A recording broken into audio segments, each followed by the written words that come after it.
Ryan Jarrell here for Fight Bananas, and I'm very excited to have my next guest back on the show. It's the Hanyak Dustin Jacoby, who picked up a huge round three KO victory at UFC Tampa over Vitor Petrino. And Dustin, it's been a few days now, closing in on a week, man. I think you got to be riding high right now. How is life? What's up, Ryan? Dude, I am still riding high. Life is really good. I still have not come down. I'm still on cloud nine. Uh, the victory Saturday night led into Sunday. Me and my family stayed in Florida until Thursday, and we flew back last night. We're in Denver now, hanging out with a couple buddies. But life is good, man. I'm very happy. Did you make your tea time on Sunday? Of course I did. I'll never be late for a tea time. My main big tea time is at 12:55. I didn't get back to the hotel room until about 8 a.m. And then I had to pack and I started looking at my phone and I got about 45 minutes of sleep. I show up to the tea time. All of my buddies wanted in my pocket. They wanted to bet me on every single hole. I said, look, guys, I will pay for drinks all day long. My golf game is not going to be there. I'm way behind. And I ended up beating them all. I ended up beating everybody. And there was eight of us. I beat all but one. So I had a good performance on the golf course as well. Yeah, man, you're a stud inside and outside of the octagon, my man. I didn't realize obviously everything that you went to leading up to the fight until I saw everything post fight, what you put on Instagram and everything about the broken toe. How much did that affect your mobility in the fight? How well were you moving? I tell you what, man, I was 100%. A month ago today. Today is Friday. 1 month ago today. I'm sparring, I'm training, and I ripped my entire big toe off my foot. Now look, I here's the thing I've been hesitant about. You got these keyboard warriors, and this is the biggest message, man, I want to get across to everybody today. If you're up and coming, if you're living in this world, there is always a keyboard warrior. There is always somebody trying to rain on your parade. And it's just going to affect you negatively. And if it affects you negatively, it'll affect you 100% of the time. You can't listen to those guys. Like, turn it off. Like, I already saw MMA fighting posted. And some guy was like, well, this fucking asshole, English is his primary language. And he said he ripped his whole toe off his foot. If he did, then, he's explaining it all wrong. And it's like, dude, I legit, other than a little piece of skin, ripped my entire toe off and it went off to the side and I put it back on a month ago today. And, I take big pride, Brian, I've fought for over, 15 years professionally and over 50 pro fights between Glory Kickboxing and MMA. And I've never not once shown up on the day that I signed the contract. I signed on the dotted line. I said I'd be there December 14th, and I'd fight Vitor Petrino. And I take a lot of pride in that. And so a month ago, when that first happened, I'm thinking, there's no way in the world I'm fighting. There's no way. And then the next day, it was a huge UFC card, and I'm watching these guys fight. I'm laying on my couch, and my toe is completely swollen. My entire foot's throbbing. I'm like, there's no way I'm fighting 3 weeks from now. It's impossible. And I missed that week of training. I taped it up and I started moving around that Friday after. So it happened a month ago today on a Friday. A month later, I started like walking on the mat, taping it up, training, and man, I was able to make the walk, and it didn't affect me as much as you think it would. Wow. And your cardio was on point. I know Mark Montoya said that you weren't able to really do everything you needed to do leading up to the fight. Well, I tell you what, buddy, this is the first camp in my entire professional athlete career I never ran once.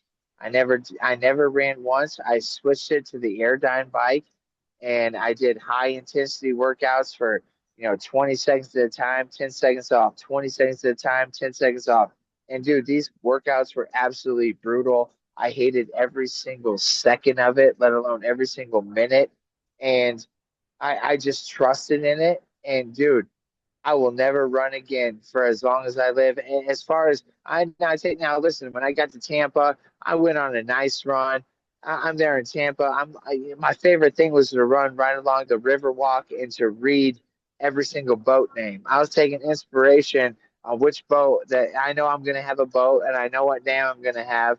But I was just taking inspiration from all of them. That's the only running I did this entire camp. And I switched to the Aerodyne, and I will never not use the Aerodyne bike, and I will continue using that, man. And it was it proved its worth by the end of that fight. Very cool. What will you name your future boat? Well, my future bro's gonna be Swing Easy, and that's just Swing Easy, man. Swing Easy is my motto. It's my boat name, and it's coming. Trust me, I'm gonna have a boat someday. It's gonna be Swing Easy, and it's gonna be a great time. I love it, man. That's actually what my father always used to tell me out on the golf course. He's like, "Stop trying to kill it, Ryan. You're swinging too hard. Just swing easy." So that resonates with me. Yeah, man, that's what it resonates with me as well. You know, even Saturday night, it was about swinging easy. I've always been a man to keep swinging. You got to keep continuing to put yourself in good positions to succeed. But swinging easy is like just be smooth, man. Smooth is fast, fast is smooth. When I hit him with that right hand, Ryan, I never felt it. I played baseball. I played golf. I've been in that moment where you make contact with something and it just boom, the hit stick hits. On that night when I threw that right hand, no, I felt nothing. It felt like I hit on air. I was thoroughly surprised when he folded. I was thinking to myself, "Is that really it? Is that done? Like, did that just happen?" And of course, gave it one more. But man, it was a hell of a knockout. So have you ever had a knockout like that before, outside of MMA and anything else? Like, has anything compared to that? I tell you what, man. People ask me that. That's a popular question, and I've had a lot of sick knockouts. My first ever fight in the octagon, in the ring, in the cage. My first amateur fight was a knockout that, dude. That's what I used to do. Like, if you want to put gloves on, I throw hands, and I've knocked people out just like that, flatline. We call that a flatline. Like, even when I fought Alex Pereira, I've never been flatline. I fought Dominic Reyes. I've never been flatline. I've always known what's going on. Thank God. And I'm not bragging about that. I'm just thankful. I've been knocked out before. I'm just thankful I've never been flatline. And when I hit him, man, rewatching, he was completely flatlined. And to answer your question, the 1-4 in my last five fights, the 0-2 in the UFC. Again, I never thought about any of that. I never once thought about the outcome of the result. But my back was against the wall, and to do that in front of 20,000 people, to do that in front of 4 million people live on ESPN, I would have to say that's one of my biggest moments, one of my best knockouts. And when I rewatch it, and it's super addicting. I couldn't not stop rewatching. I think people are still rewatching it. I mean, I don't care who you are, that was pretty freaking cool. And for it to happen to you, I mean, it was picture perfect, man. And it was one of those that, if you even look at my foot that was taped up, the way I threw it down the middle, it brought me back to my, baseball, football days, and just throwing a heater right down the pipe. And it was, man, I can't say it enough. It was picture perfect. So yeah, I think it'd have to be, it's ranks up there, man. If not number one, it ranks up there. It was absolutely a thing of beauty to see. And let's be honest, you were losing on the scorecards up to that point, right? Well, Like, hold on, Ryan. Ryan, let me fix that, because if you go back and look at the scorecards, my twin brother Darren pointed this out to me. I on all three scorecards, I was up round one. I had lost round two, and we had round three. So that is exactly in my mind. And I wasn't fighting for a scorecard, but talking to my coach in between rounds, if you ask me how that fight went, I was up round one. I thought he took round two. And I thought in round three, we had to have some big moments. And when he took me down, and he tried with all of his might, and he was holding on. I felt him, man. He was a big, strong L. He was just a monster. I felt him. And when I got away from that, I knew, okay, that was a little bit of a big moment for him. I had to have a big moment. And right after, he threw that double knee on me that hit my arm, deaded my entire left arm. And in my mind, right then, I said, I have to have a big moment. I said, that was his big moment. I have to have a big moment. And it wasn't 5 seconds after that is when I caught him with the right. And when I threw that right, I had fully planned on going nuts. I knew our whole game plan was to outlast him. Our whole game plan was to win this fight in the third round. So when he threw that double knee, and after he already tried taking me down, and after I felt everything he gave me, and we're both tired, that's when I had to go. And that's when I went. And if I didn't catch him there, man, I wasn't going to stop. I had cardio in the tank. Of course, easier said than done. People are going to watch this interview and say, oh, lucky punch. Dude, oh, that's why I'm hesitant doing this stuff, man. Lucky punch. Okay. It was calculated. It was 12 and a half minutes of pure calculation. I thought in my mind it was 1-1. To answer your question, it was on all three judges' scorecard, it was 1-1. So, man, I just picked the right time to go, and here we are.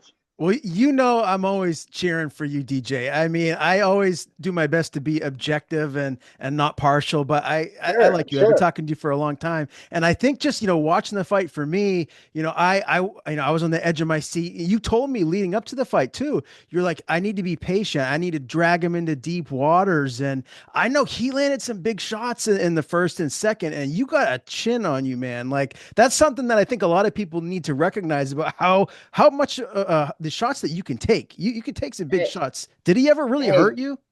hey, bro. That's another thing. Everyone wants to talk about, oh, Jacoby's chin is gone. Oh, this, and that, blah, blah, blah. Dude, did you see that guy? He's a monster. He is a monster. And I knew damn well that he could have done exactly what I did to him. So you had to fight patient. And listen, once again, Dominic Reyes finished me. Alex Perez finished me. I have never been flatlined. And I know it's not good to be TKO'd. I know it's not good. That's why I waited 6 months until I had a fight. I realized that. Mhm. Dominic Reyes got me. If you go back and watch Dominic Reyes, that left hand that he got me puts out everybody in our division. It was a perfect left hand, as hard as you could possibly throw it, straight on the butt.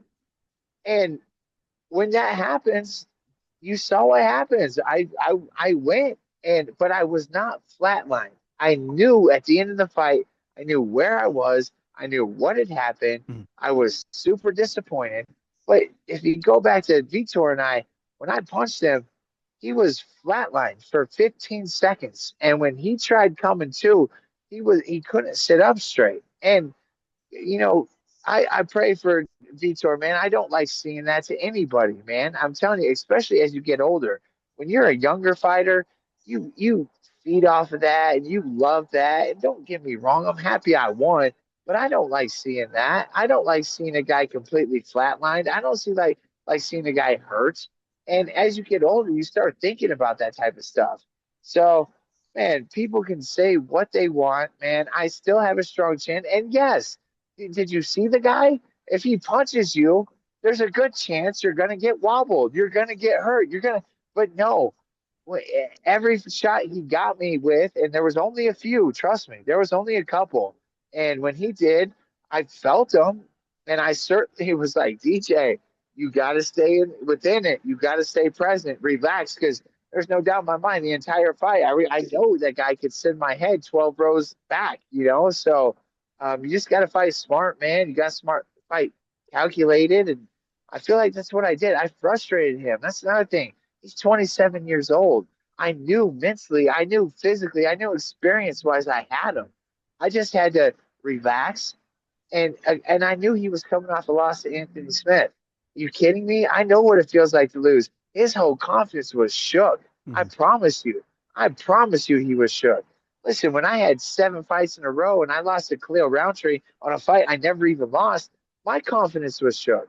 I know how it is. I know how it goes. You're thinking, am I really that good? Oh, I just lost, but I'm coming off a loss. Oh my, this guy could hurt me. Man, I knew I was going to have the experience over him. I knew I was going to have the mental warfare over him. That's exactly what I did, man. Never count the Hanyak out. Did it take you longer than you thought it would to kind of find that shot? Because you were getting closer and closer. I mean, you landed a lot in rounds one and two, but was that surprising for you, I guess?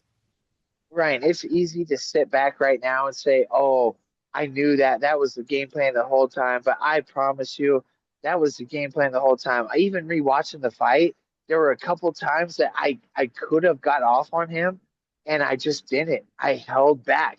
And don't get me wrong, I was going to go. When I went in that third round, I was going to go. Like when I went, that wasn't it. I was going to lay it on him. But that's all I needed. Mhm. And it was calculated. And it took 12 and a half minutes. And it took 15 years of professional fighting. And it took over 50 pro fights to find that right moment. But dude, this didn't happen by accident. This didn't happen. I promise you that. It did not happen by accident. People, and listen, again, the message I want people to understand, there is going to be haters out there everywhere. I just had an incredible knockout. I got my show money, my win money, the bonus. I did the most I could absolutely do.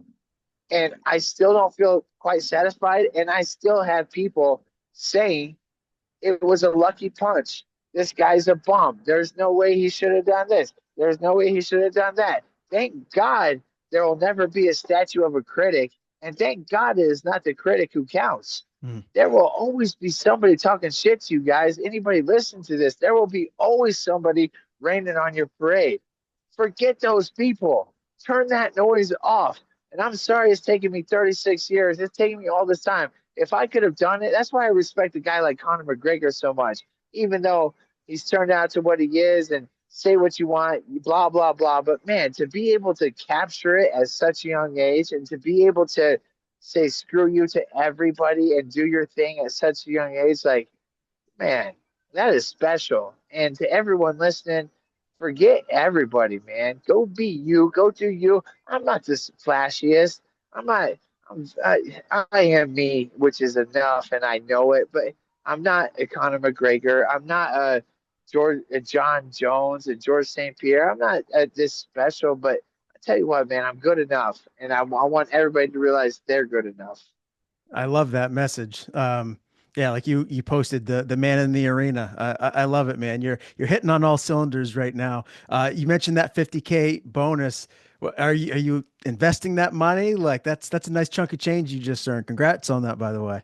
Man, you know what? Here's another thing. I was just talking to a good buddy of mine. Like, of course it is. And it's so easy to sit here and say and to be how I'm being when you got all that. But one thing he just said, man, and it hits me so hard. It's like every time I've tried chasing it, every time I've tried chasing the dream, every time I've tried chasing 50K, it's always eluded me. It's always went away. I get emotional thinking about it. Like, I read a book by Mark Manson, The Subtle Art of Not Giving a Fuck. And man, I revert back to that book so much. It's like when you stop chasing things that mean so much to you, and that doesn't mean stop doing work. It doesn't mean stop putting in the work. It means just stop chasing it. Stop going after it. Let the game come to you.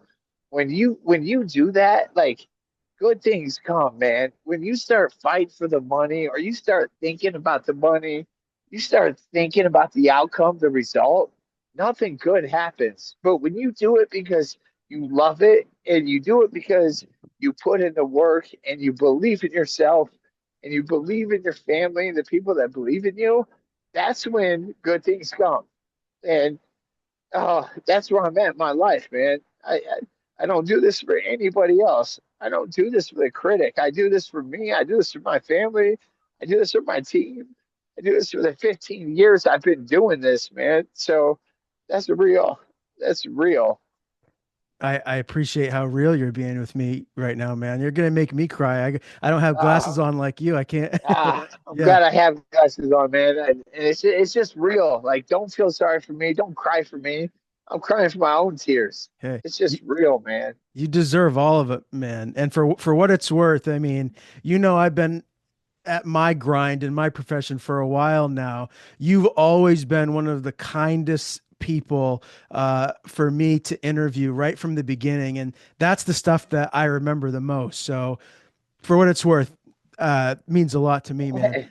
I Um, appreciate it, man. I'm a real one, 100%. I'll take the good with the bad. I'll take it all, man. I've been through it to get to it, and man, I just want to see the best for everybody. I want everybody to believe in themselves and believe in their own dreams and freaking get it done, man. And forget the critics. That's my biggest message. I want everyone to see.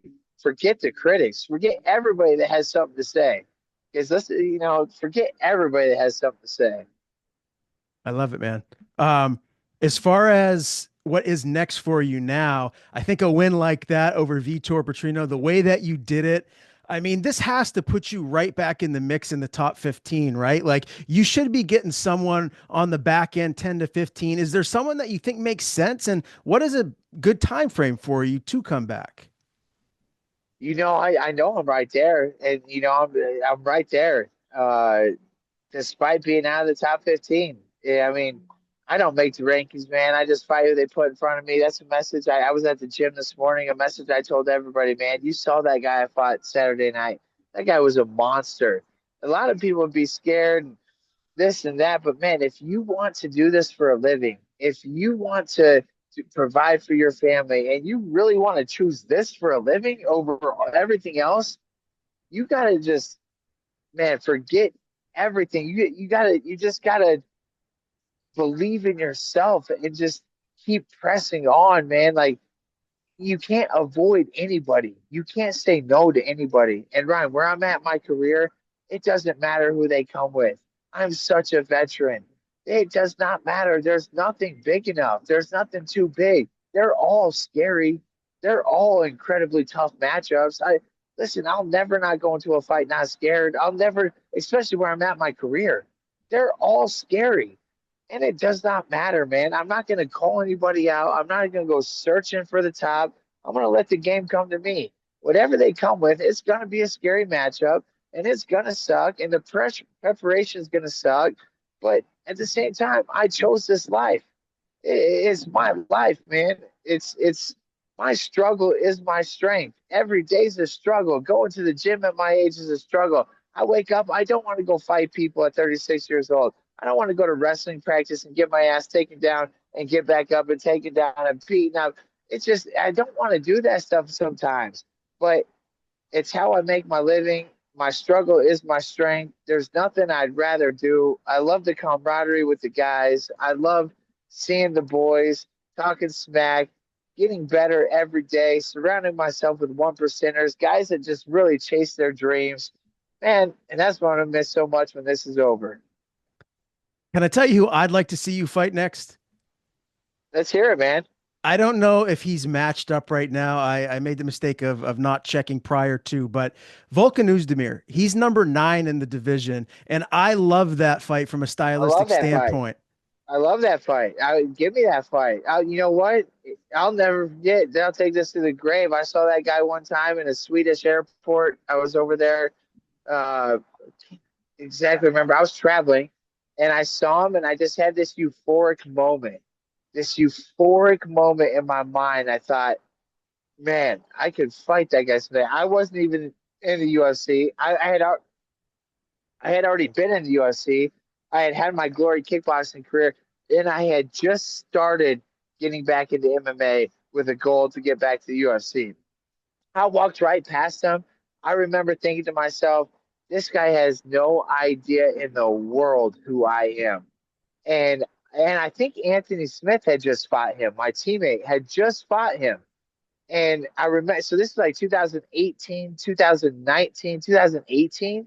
Oh, I was over there with Ian Heinisch. I was cornering him for a London event. And I walked right past him, man. And I just had this euphoric moment that slapped me in the face. It was like God talking to me right then and there. You are going to fight this guy. I literally walked right past him and this guy has no idea who I am. Yeah, I'm gonna take him out one day. I swear on my life, man. I think it's something that it was way pre-written, and this has nothing to do. He's an outstanding warrior. I've got nothing against him by any means. I'm just telling you, this is something that happened in my life. a moment I'll never forget. I think it would be weird if I never matched up against him. Wouldn't it be something if that's the guy you fight next and you move up into his ranking spot, number nine, when you were already on the path to crack that top 10? And then, you had that fight with Roundtree, which everyone knows you won, and then had to kind of take a few steps back. Wouldn't that be crazy at 36 years old now if you got that right fight next and then you got the win and put yourself and cemented yourself in the top 10 here for another run and a title shot? Wouldn't that be something?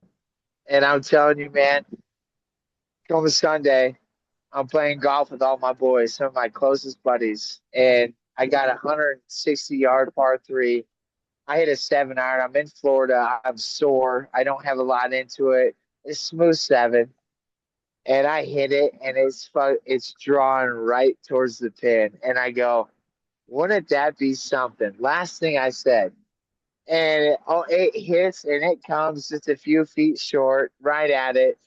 And all my buddies like, so for the rest of the day, said, wouldn't that be something? So for you boys listening, wouldn't that be something? That's just something that this weekend has a deeper meaning, and something I said that wouldn't that be something, man? It's a thing of beauty. I love it, DJ. Well, it's always a pleasure to talk to you, my man. I don't want to keep you too long. I know you got other stuff to do. But before we do get out of here, though, I do want to ask you, you never talked about the time frame. When would be the right time frame for you to get back in there? I've got nothing on my mind. I really don't know. I think quarter one sometime. I think into quarter one. I think around my birthday, April sometime might be great. Um, yeah, maybe around April. I don't know. Late April or early May, and maybe early May. I'm not getting any younger, but I certainly don't want to take time off. But at the same time, I like to, get healed up, get these little injuries, and just continue to get better. And again, man, let the game come to me. Just stop trying to chase something. Stop trying to make searches. Stop trying to chase. Let the game come to me, and it's amazing what can happen in your life if you take a step back and let that happen. Well, again, my man, congrats on the win. Can't wait to see what is next for you. You're always must see TV when you step inside the octagon, my man. Before we do get out of here, if there's anything you want to plug, I know you got a couple of sponsors. You have that betting sponsor. Anything you want to plug, man? The floor is yours. Man, just my team at Factory X, my team at Landau Performance, Barwis, My Fit Foods, my wife, my friends. I mean, Iridium Sports Agency. All the usual. They know who they are, and man, just keep on keeping on, buddy. That's all you can do.